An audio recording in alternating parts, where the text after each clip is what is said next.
신약성경 요한계시록 12장입니다. 신약성경 요한계시록 12장 7절 말씀부터 12절 말씀.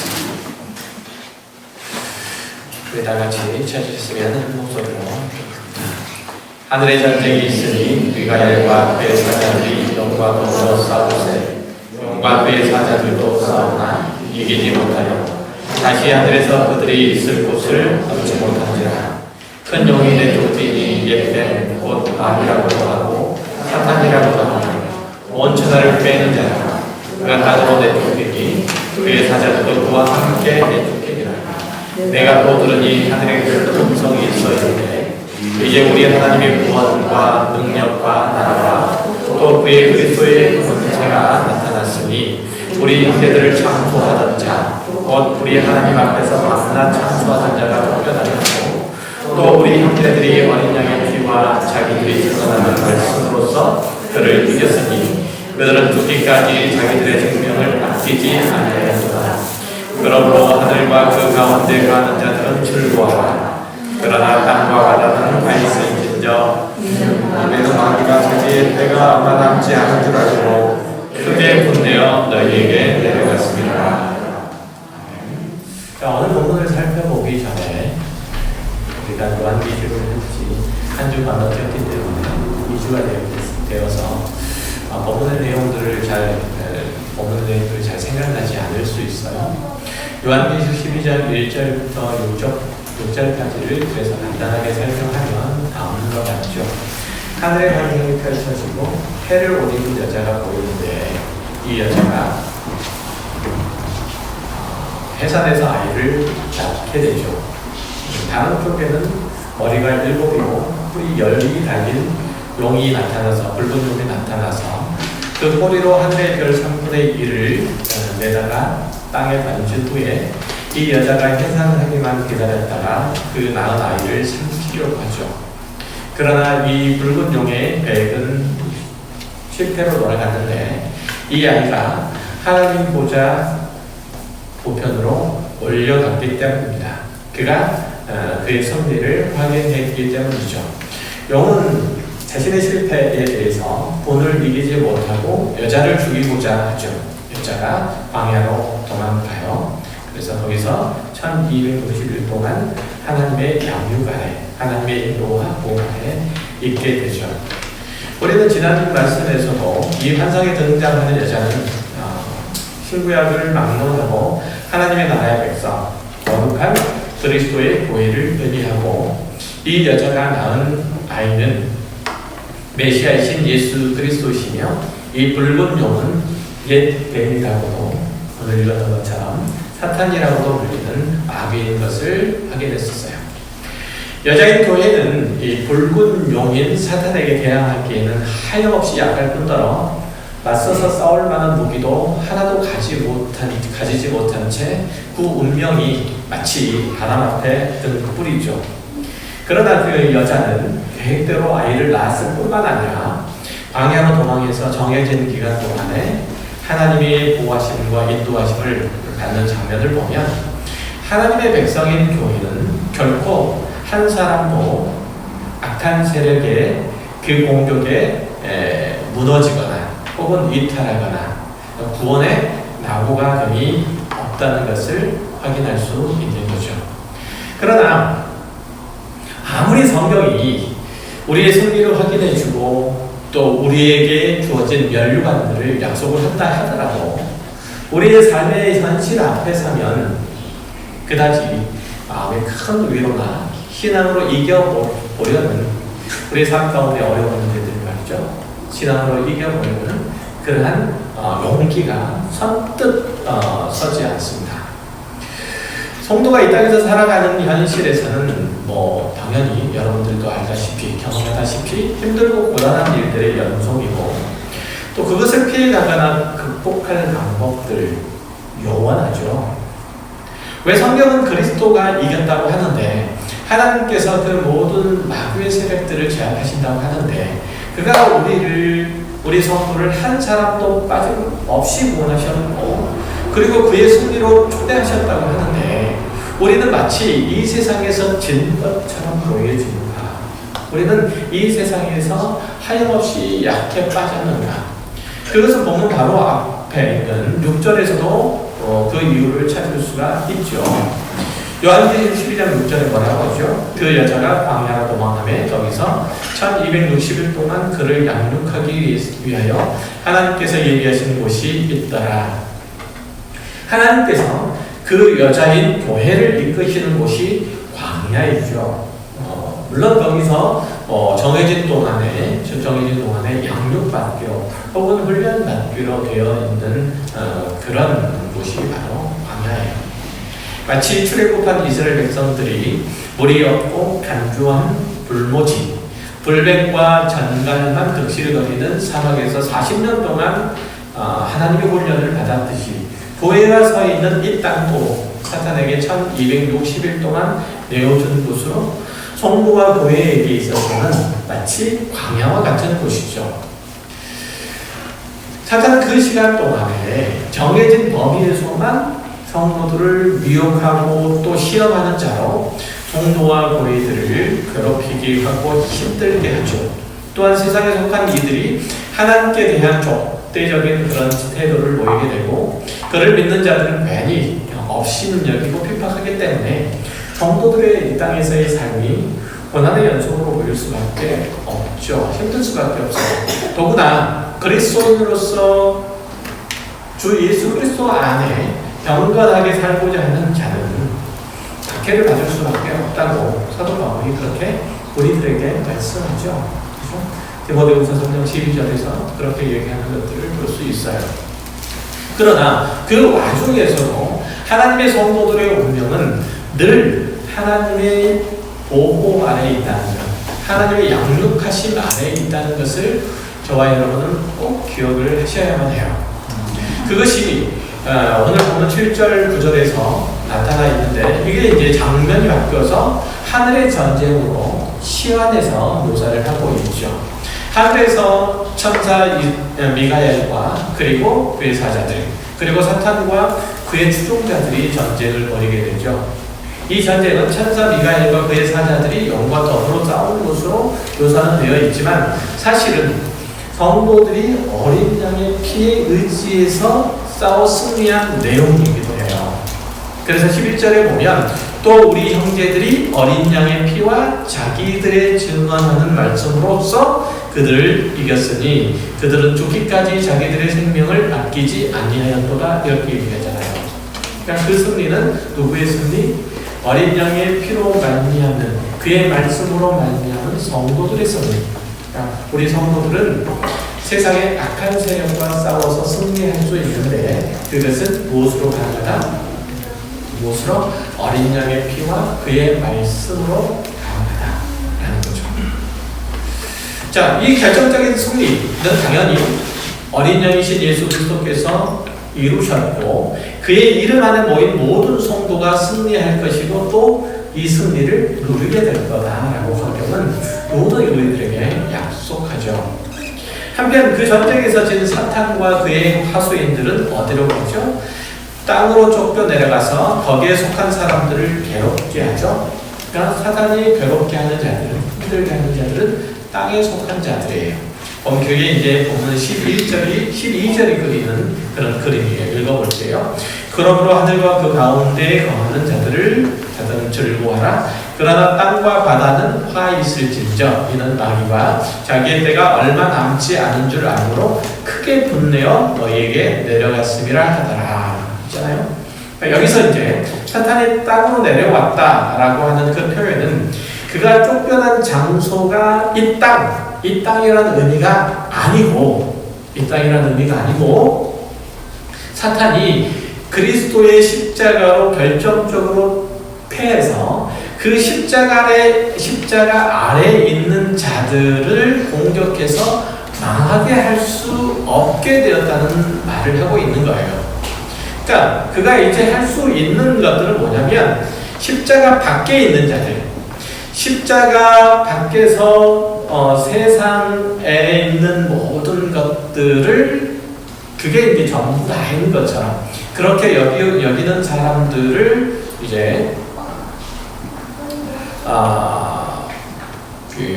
유혹하고 또 범죄케 하는 게 전부이죠. 또 참소하는 게 전부예요. 그래서 사탄과 그의 하수인들은 에덴 동산에서 아담과 그의 아내들을 시험하고 또 유혹에 빠뜨린 다음에 그 이후에 오늘까지 인류 사회의 악의 그림자들은 그렇게 짙게 두리우고 있고, 죄 아래 있는 사람들은 하나님께 참소 그리고 고소하는 일들을 최후의 순간까지 그 사람들을 하게 될 거라는 얘기예요. 자, 이렇듯 사탄이 하늘에서 내쫓기는 것은 그리스도로 말미암은 구원의 섭리이고, 그 구원이 예수 안에서 하나님의 자녀로 부름받은 마지막 사람까지 이루어질 것이기 때문에 사탄은 하늘에서 고소당하는 일들을 더 이상 하지 못하고 땅에 내쫓기죠. 그러니까 우리가 지은 모든 죄를 예수 그리스도께서 담당하셨고 또 죽으셨기 때문에 이제 하나님의 백성 가운데는 죄인이 하나도 없고, 그래서 사탄은 하나님의 법정에서 쫓겨난 거예요. 쉽게 말하면 예수 그리스도의 철임으로 인해서 하늘에서는 하나님의 나라가 시작되었고 땅에서는 사탄이 마지막으로 발악하는 상황이 된 거예요. 그러니까 제가 하늘에서는 하나님의 나라, 땅에서는 사탄의 발악 이렇게 구분하는 것은 절대 하늘이라는 장소 혹은 또 땅이라는 장소를 나눈 게 아니라 사탄이 자기 세력을 과시하고 자기 영향력을 행사하고 죄에 대해서는 참소하는 그런 사람과 영역이 현저히 줄었다는 뜻으로 사탄이 하늘에서 땅으로 내려온 거예요. 이해되셨나요? 그러니까 땅과 하늘은 장소적인 그 구분이라기보다는 사탄이 자기 세력과 자기 영향력들을 과시하고 죄인들에 대하여 참소할 수 있는 그 권리는 누구에서? 전 영역이 아니고 이제는 땅이라고 정해진 규정된 범위 안에서만 그렇게 될 수 있겠다라는 거죠. 그러니까 세상에 속한 사람들에 한해서만 그렇게 될 수 있다는 의미에서 하늘과 땅을 구분해 놓은 거예요. 이해되셨나요? 이해되셨어요? 그래서 주님께서도 지금 누가복음 10장 17절 이하에서 파송되어 하나님의 나라를 전파하고 돌아온 70인 전도자들에게 이렇게 말씀하시죠. 17절 70인이 기뻐하며 돌아와 이르되 주여 주의 이름이면 귀신들도 우리에게 항복하리이다. 예수께서 이르시되 사탄이 하늘로부터 번개같이 떨어지는 것을 내가 보았노라. 내가 너희에게 뱀과 전갈을 밟으며 원수의 모든 능력을 제할 권능을 주었으니 너희를 해칠 자가 결코 없으리라. 제자들은 하나님의 나라를 잘 전파를 하죠. 왜 사탄이 하늘에서 떨어질까요? 예수의 이름으로 하나님의 나라가 선포된 그곳에서는 사탄이 더 이상 그 나라 백성들을 참수할 권리를 행사할 그 권리를 잃어버렸기 때문에 사탄이 하늘에서 번개같이 떨어지는 거예요. 이해되셨어요? 그러니까 마귀의 참소는 죄에 대한 형벌로 반드시 영적인 사망이라는 판결을 내려야 되고 구원이라는 상을 주어서는 안 된다는 선고가 나와야 되는데, 그렇게 돼야 되잖아요. 그렇게 돼야 되는데 예수 그리스도의 십자가의 복음으로 인해서 하나님의 나라에서는 적어도 그런 일들을 할 수 없게 되었기 때문에 사탄은 땅으로 떨어진 거예요. 그래서 19절에 보면 너희가 뱀과 전갈을 밟으며 원수의 모든 능력을 제할 권능을 주었으니 너희를 해칠 자가 결코 없으리라 라는 말씀도 주어지는 거죠. 아무리 이 세상이 광야같고 각종 악을 행하는 이들이 또 더러운 일을 당하는 자들 사이에서 여러분들이 그리스도인들이 살아간다고 할지라도 그 모든 것을 그리스도의 손으로 이길 수 있다는 거죠. 하나님의 말씀의 권능으로 그 모든 것들을 극복하고 승리할 수 있다는 거죠. 그것을 이미 예수 그리스도께서 이루어 놓으셨다라고 하는 거예요. 그래서 사탄은 하늘로부터 땅으로 쫓겨날 수밖에 없는 거죠.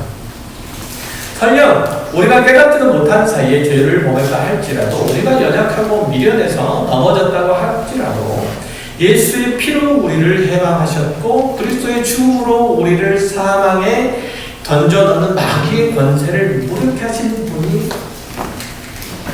바로 우리 죄들이시잖아요.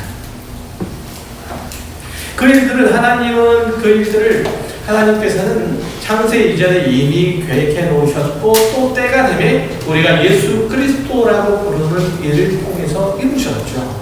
히브리서 2장 10절 이하에서 뭐라고 말씀하세요? 뭘까요? 그러므로 만물이 그를 위하여 또한 그로 말미암아 우리가 많은 사람들을 이끌어 영광에 들어가게 하시는 일에 그들의 구원의 창시자를 고난을 통하여 온전하게 하심이 합당하도다. 거룩하게 하시는 이와 거룩하게 함을 입은 자들이 다 한 근원에서 남지라. 그러므로 형제라 부르시기를 부끄러워하지 아니하시고 이르시되 내가 주의 이름을 내 형제들에게 선포하고 내가 주를 교회 중에 찬송하리라 하셨으며 또다시 내가 그를 의지하리라 하시고 또다시 볼지어다 나와 및 하나님께서 내게 주신 자녀라 하셨으니 자녀들은 혈과 육에 속하였음에 그도 또한 같은 모양으로 혈과 육을 함께 지니심은 죽음을 통하여 죽음의 세력을 잡지 않고 마귀를 멸하시며 또 죽기를 무서워함으로 한평생 매어 종로로 타는 모든 자를 도와주려 하시니라는 거죠. 그러니까 예수 그리스도께서 사람의 몸으로 이 땅에 오신 이유가 오직 그로 말미암아 많은 사람이 구원을 얻고 하나님의 생명을 얻게 하셔서 죄에 매여서 종로로 타는 자들에게 자유를 주시고자 함이라는 것이죠. 사탄은 인간에게 죽음이라고 하는 굴레를 사슬을 씌워서 그를 강압적으로 굴복하게 하죠. 인간이 물질적인 건강이나 아니면 물질이나 건강이나 권력이나 이런 것들에 집착하는 그 밑바닥, 그 저변에는 죽음의 문제를 극복할 수 없다는 한계에 대한 몸부림이 있는 거예요. 그렇죠? 물질에 집착하는 이유가 그렇죠? 건강에 집착하는 이유가 그래요. 권력에 집착하는 이유가 그래요. 누군가가 자신의 목숨을 감히 피하지 못하게 천송처럼 지켜내겠다는 마음으로 그러는 거예요. 죽음에 대한 두려움이 늘 그 앞에 있기 때문에 그래요. 그러나 예수께서 십자가의 죽으심으로 말미암아서 사망의 권세를 잡은 자, 곧 사탄을 꼼짝 못하게 하셨다는 거예요. 사탄은 우리에게 죽음, 사망이라는 문제를 가지고 우리를 자기 종으로 삼을 수가 없는 거죠. 그렇죠? 이전에는 우리가 마귀의 굴레 아래에 있었기 때문에 그의 종노릇을 해야만 했고 죄가 이끄는 대로 가야만 했잖아요. 그가 사망의 문제를 가지고 우리들에게 덤비면 우리는 어쩔 수 없이 거기에 속수무책으로 당해야만 했다는 거죠. 그러나 이제는 예수 그리스도 안에서 하나님의 생명을 얻었기 때문에 사탄은 그리스도인에게서 더 이상 죽음을 무기로 자기 권력을 행사할 수 없게 된 거예요. 이제 우리에게 있는 것은 뭐죠? 하나님의 영원한 생명, 영생이잖아요. 그러나 이제 우리의 죄인이 아니에요. 예수 안에 있는 생명의 성령의 법이 죄와 사망의 법에서 우리를 해방한다는 거죠. 우리를 하나님의 나라에 들여보낸다는 거예요. 무엇이? 예수 그리스도 안에 있는 생명의 성령의 법. 그러므로 예수 안에 있는 자들이 자신이 항상 기억을 해야 될 것이 뭐냐면 나는 이 세상에 속한 자가 아니라 하나님의 나라에 들어왔으며 하나님의 구원의 능력과 그리스도의 권세가 나를 이끌고 있다는 것을 항상 기억하고 성령 하나님을 힘입어서 그 능력을 사용해야 된다는 거죠. 우리를 죄악에 묶어놓으려는 마귀의 괴리에 빠지지 말고 광야 같은 이 세상 가운데서 마치 뱀과 전갈을 밟듯이 죄를 밟고 악한 세력에 승리해야 된다는 거예요. 우리는 승리할 수 있고 그렇게 하도록 부름을 받았다는 거예요. 우리는 종이 아니에요. 우리는 자유자죠. 우리는 해방된 존재예요. 그래서 악한 세력과 맞서 싸울 수 있고 승리할 수도 있어요. 물론 질 수도 있죠. 질 수도 있어요. 죄와 타협할 수 있기도 하고 무너질 수도 있죠. 그러나 그것은 우리가 죄의 종이기 때문이 아니고 죄를 자유롭게 선택했기 때문에 그래요. 죄에게 졌기 때문이지 저항조차도 못해서 그런 것은 결코 아니란 말이죠. 그리스도인으로서 이런 능력, 하나님께서 우리들에게 주신 뱀과 전갈을 밟을 수 있는 그 능력을 행사하지 않고 이것들을 사용하지 않으려고 하고 요한계시록을 읽으면서 그저 마지막 날에 어떤 일들이 일어나는지 그 난리를 피하려면 어떻게 해야 되는지 그 모든 것이 다 지나가고 천국에 들어가려면 어떻게 해야 되는지 이리저리 기웃거리고 이 사람 저 사람 얘기를 들으면서 눈에 띄고 귀에 들어온 얘기가 있으면 그게 맞는가 보다. 나도 천국 가려면 가정도 직장도 지금 다니는 교회도 다 팽개치고 짐 싸들고 저리 가야 되겠다. 이렇게 생각하고 원하는 패션을 하고 한데 모여서 난리치는 이거 바람직하지 않죠. 원하는 패션 뭔 아시죠? 하얀 블라우스, 까만 바지. 이게 신천지뿐만 아니라 많은 이단들이 공통적으로 좋아하는 패션인 거예요. 신천지나 하나님의 교회나 몰몬교나 요한 주민들 이런 패션을 좋아하죠. 오늘 보면 그런 날이 아니에요. 하나님께서 예수 그리스도 안에서 세우신 교회는 궁극적으로 승리하고 그래서 그 안에 있는 성도들의 승리와 영광과 안식이 보장되어 있음을 확인하고 당당하게 인내심을 가지고 뚫고 이겨라 이렇게 말씀하고 있습니다.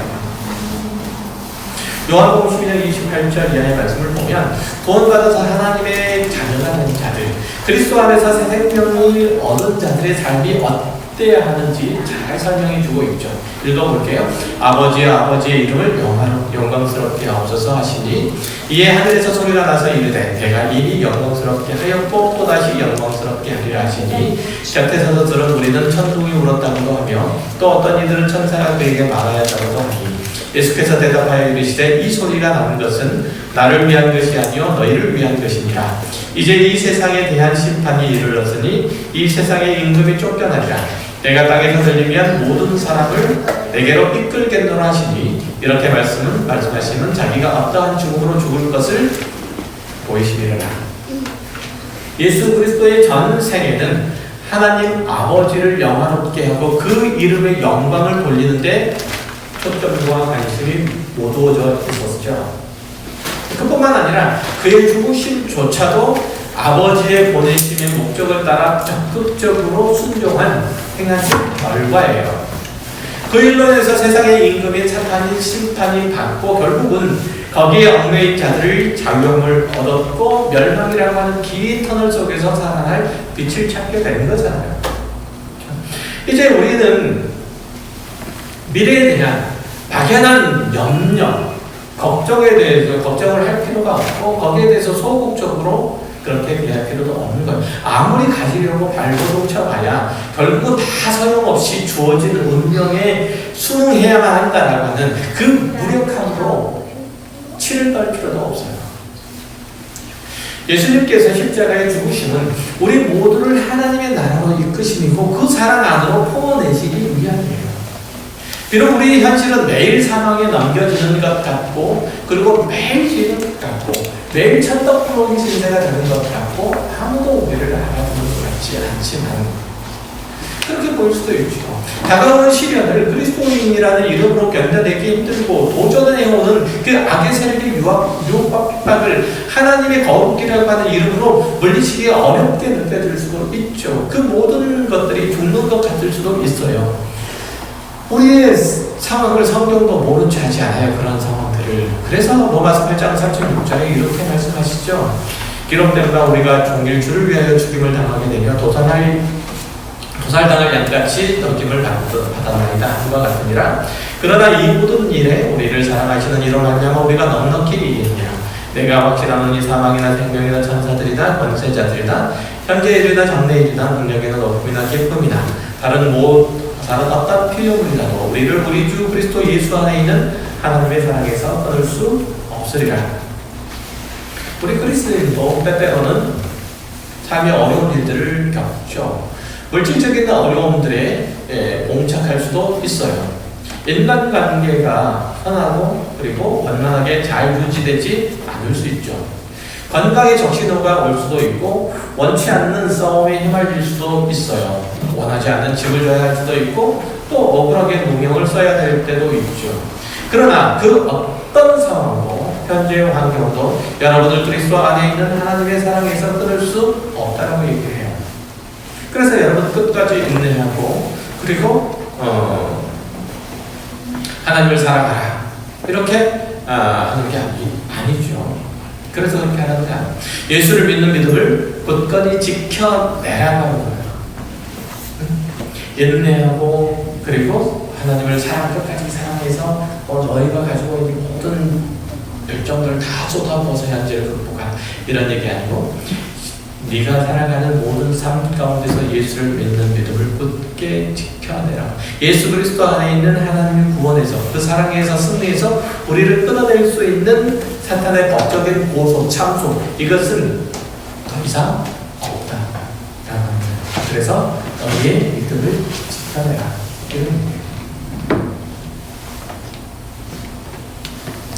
이 말씀이 바로 오늘 보면 11절이죠. 또 우리 형제들이 어린 양의 피와 자기들이 제언하는 말씀으로써 그를 이겼으니 그들은 죽기까지 자기들의 생명을 아끼지 아니하였도다. 그리스도인은 세상의 권세를 잡은 자 때문에 땅에 있는 동안에 불행한 일들을 겪을 수가 있죠. 사람들에게 판단을 받을 수도 있어요. 실제로 이 편지를 받은 소아시아 7교회의 신실한 성도들은 그런 일들을 감수해야만 했던 게 사실이잖아요. 너희는 도대체 뭔데 그렇게 유별나게 구냐 이렇게 시비를 걸어왔죠. 이르도 너희가 예수를 믿는 자라고 스스로 구별할 수 있느냐 라고 그들에게 억울하게 그들을 법정에 세우기도 했어요. 감옥에 쳐넣기도 했죠. 너희가 도대체 무엇을 기쁨으로 가지고 사느냐 그들이 가진 것들을 약탈해가기도 했어요. 그러나 그런 일들은 역설적으로 그들이 사탄에게 법적으로 이겼음을 하늘에서 선언되는 일들이기도 했다는 사실들을 여러분들이 기억하셔야 돼요. 세상이 여러분들에 대하여 공격하고 또 어려움을 주고 핍박을 가하고 여러모로 코너에 몰아넣는 것은 여러분이 세상에 이겼기 때문에 그래요.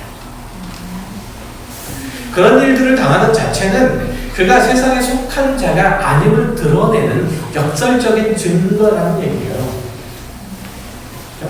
아무리 예를 써도 사탄은 우리의 그리스도인의 복된 지위와 자격과 그 신분 이것을 빼앗지 못한다는 점 여러분들이 꼭 마음에 새겨야 하는 것이고요. 일반적인 시각으로 볼 때 세상에 있는 사람들은 별로 잘 구별이 안 되죠.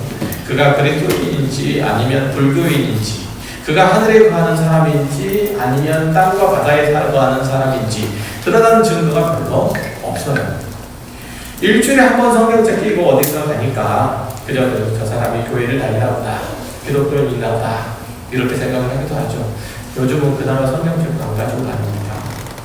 가방에 들고 다니거나 아예 안 가지고 다니거나 그러니까 별로 구분할 게 없죠. 그런 성경의 부분은 다르다는 거예요. 성경의 부분은 골로새서 3장 1절에 보면 이렇게 얘기해요. 그러므로 너희가 그리스도와 함께 다시 살리심을 받았으면 위의 것을 찾으라.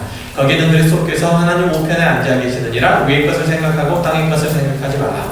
이는 너희가 죽었고 너희 생명이 그리스도와 함께 하나님 안에 감추어졌음이라. 우리 생명이신 그리스도께서 나타나실 그때에 너희도 그와 함께 영광 중에 나타나리라. 이거 어디서 많이 들어보는 구절인데 혹시 아세요? 이거 아시면 선물 줄게요. 네? 네? 성경에서 많이 봤어요. 네? 혹시 어디서 많이 본 것 같지 않으세요? 지난주 설교 본문이에요. 지난주 설교 본문이에요.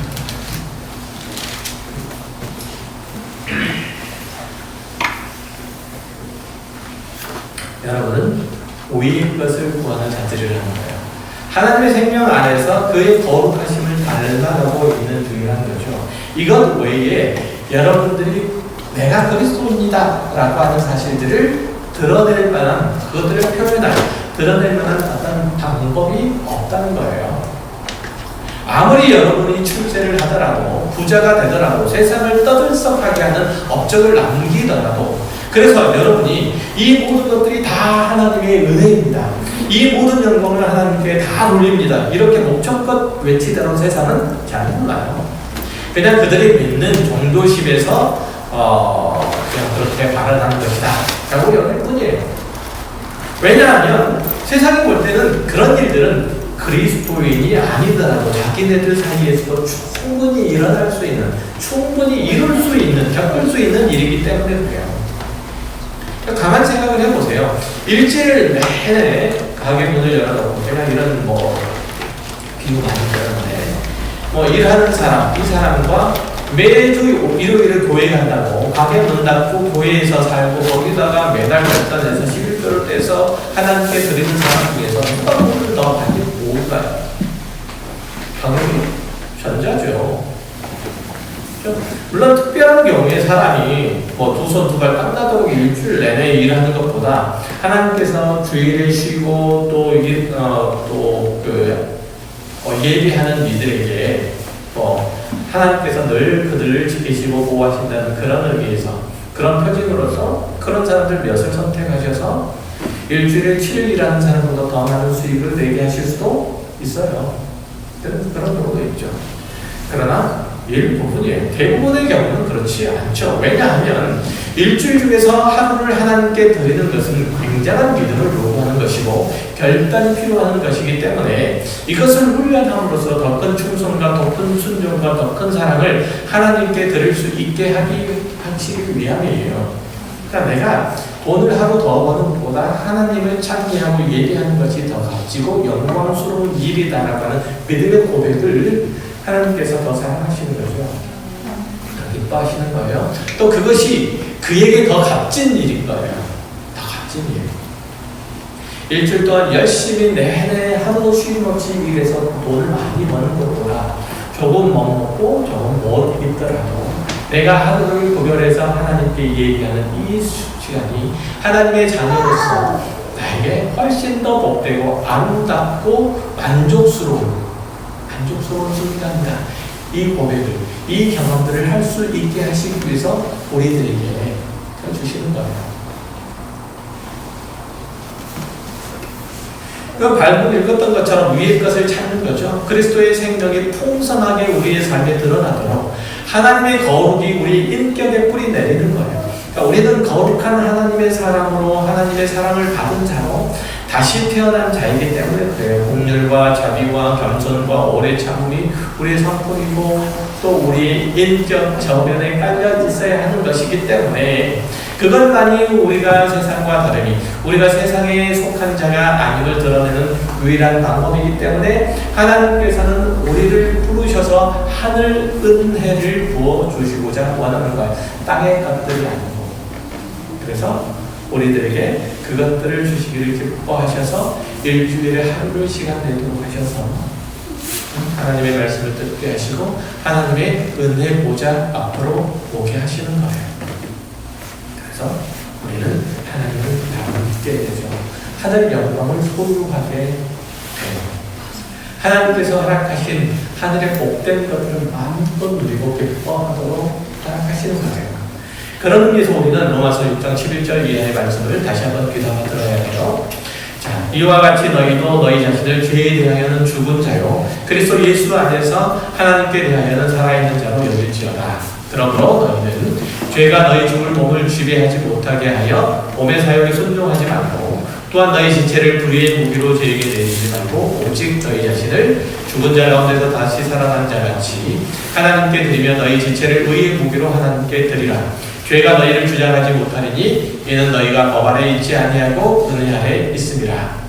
지난주에 말씀드렸던 바와 같이 구원은 단순히 우리 죽을 영혼이 예수를 믿음으로 인해서 천국에 갔다가 주님 재림하신 후에 이제 무덤에서 일어나 영원한 하나님의 나라에서 우리 주님과 함께 하나님과 더불어서 산다라는 것만을 의미하지는 않아요.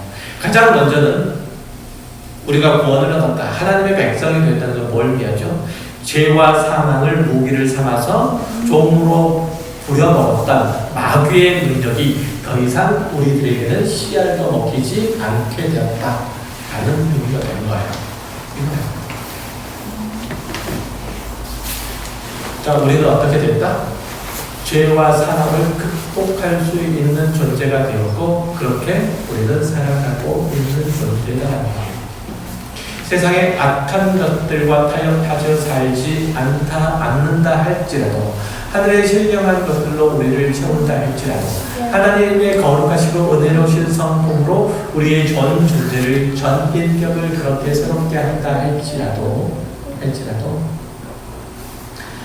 하나님께서 허락하신 모든 것들로 말미암아 우리는 넉넉하게 그 모든 것들을 이길 수 있는가 하는 게 하나님의 구원받은 자녀의 특권이에요. 하나님께서 우리들에게 주신다는 것입니다. 물론 마귀는 우리를 유혹하고 시험하고 위협할 수도 있어요. 그러나 그뿐이에요. 그는 여러분의 주인이 아니죠. 구원을 얻어서 우리 소인이 되어서도 죄를 짓는 것, 아까 말씀드렸던 것처럼 그는 단지 시험에 진 탓이지 여러분이 죄의 종이기 때문에 어쩔 수 없이 굴복하는 게 아니에요. 자, 여러분을 신분적으로 하나님의 자녀다라고 일컬음을 하는 것, 이것은 뭐냐면 이 하나님의 자녀라고 하는 이 표현 안에는 인격적인 대접, 인격적인 인도함이라는 그 표현도 함께 포함되어 있는 거예요. 여러분의 믿음과 신앙에 따른 의지를 발동할 수 있고 그에 따른 여러 선택을 할 수 있다는 거죠. 그러니까 그가 예전에는 그가 시키는 대로, 악한 자가 시키는 대로 할 수밖에 없었지만 이제는 그리스도의 십자가의 사건으로 인해서 하나님의 자녀가 되었고, 그것은 내가 하나님의 성품, 하나님의 사랑을 아는 자로서 그것을 누리고 살 수 있게 됐다는 거죠. 그러니까 우리는 하나님의 사랑을 아는 자죠. 그렇지 않습니까? 그 사랑의 가슴 저림을 경험하고 깨달은 자예요. 여기 그렇잖아요. 여기 모든 분들이 다 그렇죠. 하나님의 그 절절한 사랑에 눈물 한 번 흘려보지 않으신 적 없으시잖아요. 그렇다면 여러분은 다음의 말씀에 이제 귀를 기울여야 되죠. 너희 지체를 불의의 명계로 두지 말고 마귀에게 주지 말고 옛사람을 덮고 새 사람으로 새롭게 태어난 자답게 너희 지체를 의의 무기로 하나님께 드리라 라는 말씀이에요. 여러분은 하나님의 사랑받는 자녀이죠. 그 포기를 지키라는 거예요. 그 아름다움을 유지하고 빛나도록 하라는 얘기예요. 그것은 율법을 지키라는 그 명령처럼 온유하고 겸손하고 자비를 베풀고 이렇게 주어진 계명, 명령이라기보다는 하나님의 자녀라는 지위와 특권을 가진 존재에게 주어진 권리, 그 아름다움을 사용하라는 거예요. 하나님의 성품을 담고 그 성품을 따라 이 세상을 살아가는 거예요. 하나님의 존재의 능력이 여러분 가운데 풍성하게 임하게 하라는 거죠. 하나님의 율법은 하나님의 아름다운 마음의 표현으로서 그 자체로 고유한 아름다움을 가지고 있죠. 그것은 심오한 진리고 따라서 그 자체로 굉장히 소중한 거예요. 그것은 하나님의 복된 삶으로 들어갈 수 있는 완전한 길이 잡혀 있어요. 그러나 유대인의 바리새인들이나 서기관들은 그것을 외적인 의무 조항으로만 알고 있었잖아요. 그리고 그것을 지켜내서 사람에게 의롭게 보이려고 하는 것. 이게 문제였죠. 그들이 율법을 가진 자로서 율법을 성실하게 드러내서 자신이 하나님의 통치 아래에 있다는 사실, 하나님께 충성과 순종을 하는 하나님의 참다운, 지혜로운, 아름다운 자녀라는 사실들을 누리고 사는 자로 하나님 앞에 사람 앞에 사는 것이 아니라 그저 사람 앞에 자신이 의롭다고 여김을 받기 위해서 그 율법을 사용했다는 데 있는 거예요. 그러면 사람이 자기를 의롭게 보이려고 사람에게 하려고 하다 보면 어떻게 해야 되느냐면 자신이 의롭다고 여기는 자신의 행동들, 이런 것들을 가지고 자신의 실패나 약점들을 자꾸만 꼬집어 드러내야 돼요. 한편으로는 그것을 안 지킨 사람들을 보게 되면 또 마음속에서는 억울한 생각이 들고 또 적대감도 생기기 마련이죠. 그들은 하나님의 거룩하신 성품이 녹아있는 율법을 속으로는 짐처럼 골레처럼 여겼고 겉으로는 자기를 치장하는 정신구처럼 그렇게 여겼다는 거예요. 이게 굉장한 문제죠. 우리가 가지고 있는 하나님께서 우리들에게 허락하신 것들도 마찬가지예요. 원과 자비와 긍휼과 충성과 모든 것들, 오래 참음이나 모든 하나님의 성품들을 마치 율법처럼 우리 입으로 갖기를 원하고 그것이 나를 드러내는 도구가 된다면 우리는 온유라는 것들을 가지고 온유라는 그 아름답고 그 멋지고 부드러운 그 언어를 가지고 그 행위를 가지고 사람들을 두들겨 팰 수 있어요. 깡패처럼. 그러면 내가 가지고 있는 그 온유가 깡패가 되는 순간이에요. 그때 볼 수 있죠. 그러니까 이런 것들이 마치 그런 하나님의 성품들이 마치 율법적 계명으로 여겨지면 그런 성품과 마음으로 살지 못하는 사람들을 마음속으로 비웃거나 경멸하게 되죠. 아니죠. 그런 것들은 하나님의 은혜를 아는 자들에게 있는 자신의 죄악됨에 대한 통렬한 반성 그리고 자기 의로서는 하나님 앞에 나아갈 수 없다는 절망감이 만들어내는 거예요. 그런 성품들. 하나님의 헤세드 앞으로 나아가고 그곳으로 용서함을 누리고 그 안에 있는 자들이 당연히 하나님의 그 온유하시고 거룩하시고 인애로우시며 사랑하신 그 성품들을 담게 되죠. 헤세드 잘 아시죠? 헤세드는 자비의 사랑, 희생적 사랑, 애착적 사랑이라고 그렇게 얘기를 할 수 있어요. 이것을 사용하면 돼요. 하나님의 헤세드가 여러분 안에 늘 있도록 해야 되는데 그것은 연습하는 거예요. 만약에 여러분 우리 가까운 교회 공동체 안에서 헤세드가 통용이 된다면 또 당연히 통용이 돼야 되지만 각자의 약점들을 감추지 않게 되겠죠. 자비의 사랑과 희생적 사랑과 애착적 사랑이 우리 가까운 교회 공동체 안에 넉넉하게 그렇게 흐르고 있다면 자신의 약점들, 자신의 모자란 것들을, 자신의 부족한 것들을 감추지 않겠죠. 그렇게 드러난 서로의 약점들은 상대방에게 있어서 나를 부럽다고 드러내는 도구가 아니라 서로를 보호하고 서로를 도와주는 서로의 헤세드를 성장시킬 기회가 되는 거예요. 그렇지 않겠습니까? 그렇죠. 그러면 우리 공동체는 늘 기쁨과 늘 감사로 결속될 거고 하나님께 대한 충성과 형제 자매에 대한 신의가 넘치게 될 거예요. 걱정하지 마세요. 내가 그렇게 넉넉하게 헤세드의 사랑으로 다른 사람들에게 터지고 살아도 돼요. 그렇게 물러터져서 이 험한 세상을 어떻게 살려고 하느냐 그런 소리에 귀 기울이지 마세요. 마귀는 패해서 이미 우리가 있는 하늘 그 하나님의 나라에서 살지 못하고 떨어져 땅으로 가고 없어요. 거기에서나 힘쓰는 거예요. 거기에 속한 사람들의 운명이나 어떻게 할 수 있는 거지 여러분의 운명을 어떻게 할 수는 없단 말이죠. 물론 우리의 완전한 승리는 모든 악의 세력의 심판을 받아서 지옥불에 떨어지고 거기에 동조하는 이들도 다 그와 함께 심판을 받은 후에 하나님의 나라가 완전하게 열리고 그 모든 하나님의 백성들이 기쁨과 평화의 찬송을 드릴 때 있을 것이지만 그러나 지금 여러분은 하나님의 자녀가 누려야 될 하늘의 복들은 거의 다 가지고 있어요. 그걸 기억하셔야 돼요.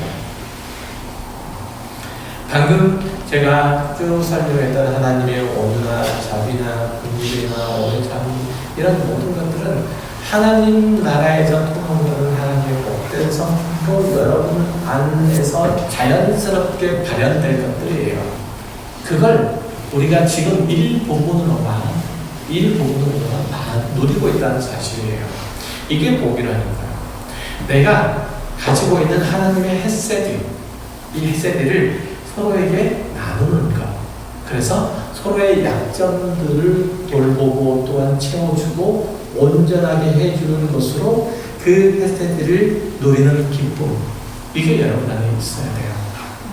그 기쁨이 있어야 돼요. 그런데 여러분들이 하는 신앙생활들은 더 이상 지루하지 않을 거예요. 더 이상 지겹지 않을 거예요. 더 이상 따분하지 않을 거예요. 더 이상 무기력하다고 느껴지지 않을 거예요. 여러분들이 엉뚱한 곳에 여러분들의 생각과 마음들이 머물러 있어서, 그리고 몸은 여기에 있어서 몸과 마음이 따로 그러한 신앙의 형편 가운데 있지 않을 거예요. 비록 여러분의 현실적인 어떤 면들이 여러 가지 어려움들에 직면해 있고, 그 중에 어떤 것은 영원한 천국에 가서야 채워질 것들도 있지만, 그러나 여러분을 시험하고 공격하고 괴로움을 주는 진짜 문제들에 대해서는 이미 여러분이 답을 치고 승리를 눈앞에 두고 있어요. 그것이 분해서 마귀가 떠내는 거 아니에요. 그게 분해서 여러분은 예수 그리스도 안에서 하나님의 자녀이고, 그 영광과 거룩에 초대되어 있고, 그것을 누리라고 권면을 받고 있잖아요. 부디 이 세상의 유혹이나 핍박에 무릎을 꿇지 마시고, 결핍이나 약함에게도 굴복하지 마시고, 하나님의 자녀 그리스도인 성도라는 이름에 걸맞는 그 빛감과 그 향기를 드러내시는 하나님의 참 사람으로서 하나님께서 여러분들에게 주신 하늘의 복, 하늘의 신령한 은혜를 마음껏 누리시는 여러분의 신앙생활 생애가 되시기를 주 이름으로 축원합니다. 기도하겠습니다. 하나님 아버지 감사합니다. 저희들은 하나님의 자녀입니다. 하나님께서 하늘의 신령한 것들로 우리들에게 부어주시고 채워주시며, 모든 악하고 더러운 것들로부터 우리를 해방시켜 주셔서 우리가 하나님의 생명 가운데 거룩함과 의로우심 가운데 설 수 있게 되었습니다. 이것을 마음껏 누리고 기뻐하며 함께 나눌 수 있게 해주시되, 특별히 하나님이 인자하신 그 헤세드의 마음들 저희들 속에 흘러넘치도록 해주시고, 그로 말미암아 우리 가까운 교회 공동체 안에, 그리고 우리가 발딛고 서는 사회의 모든 곳곳마다 하나님의 사랑으로, 하나님의 은혜로 충만해지는, 그래서 죽어있던 것과 같은, 얼어있던 것과 같은 이 세상 가운데 하나님의 생명이 다시금 흘러넘칠 수 있는 귀한 역사가, 구원의 놀라운 은혜가 우리를 통해서 이루어지게 하여 주옵소서. 우리는 그렇게 부르심을 받은 자인 줄 알고 풍성하게 그 원리를, 그 특권을 마음껏 사용할 수 있게 주님 도와주옵소서. 귀한 말씀을 허락하여 주셔서 감사드리며 예수 그리스도의 이름으로 기도드립니다. 아멘. 여호와는 내게 복을 주시고 너를 지키시기를 원하며, 여호와는 그 얼굴로 내게 비추사 은혜 베푸시기를 원하며, 여호와는 그 얼굴을 내게로 향하여 드사 평강 주시기를 원하노라. 이제는 우리 주 예수 그리스도의 은혜와 하나님 아버지의 지극하신 사랑과 성령님의 교통하심이, 하나님께서 주시는 하늘의 신령한 것들로, 또한 하나님께서 이미 우리들에게 선언하시고 또한 베풀어 주신 대로 하나님의 자녀로서의 그 신분과 지위를, 또한 그와 함께 주어진 모든 신령한 하늘의 복들을 마음껏 누리고 나누기를 원하는, 그래서 하나님의 사랑이, 하나님의 헤세드가 가득한 자, 이 공동체를 아름답게 가꾸기를 원하는 이곳에 모인 가까운 게 모든 성도들 머리머리 위에 이제로부터 영원토록 함께 있을지어다. 아멘.